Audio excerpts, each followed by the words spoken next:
ایک چھوٹے سے گاؤں میں ابراہیم نام کا ایک 10 سالہ لڑکا رہتا تھا۔ وہ نہایت فرمانبردار، نیک اور اللہ سے محبت کرنے والا بچہ تھا۔ وہ اپنے والد کے ساتھ قربانی کا جانور لاتا، لیکن اس سال حالات کچھ مختلف تھے۔ اس کے والد کے پاس پیسے نہ تھے اور وہ جانور خریدنے سے قاصر تھے۔ ابراہیم بہت اداس تھا۔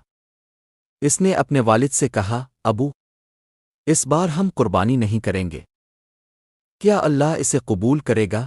امام صاحب کی آنکھیں نم ہو گئیں۔ انہوں نے پیار سے کہا، بیٹا، اللہ دلوں کا حال جانتا ہے اور وہ نیت کو دیکھتا ہے۔ تمہاری قربانی بہت بڑی ہے۔ یہ بات مسجد کے نمازیوں تک پہنچ گئی۔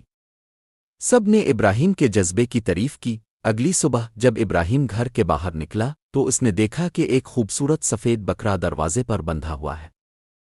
یہ ابراہیم کے خالص جذبے کا انعام ہے۔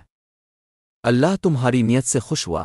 ابراہیم خوشی خوشی اس بکرے کی قربانی کی اور گاؤں والوں کو بتایا، عید الاضحیٰ صرف گوشت جانور کا نام نہیں بلکہ جذبے، نیت اور اللہ سے محبت کا نام ہے۔ Subscribe to Fun Rhymes Land channel.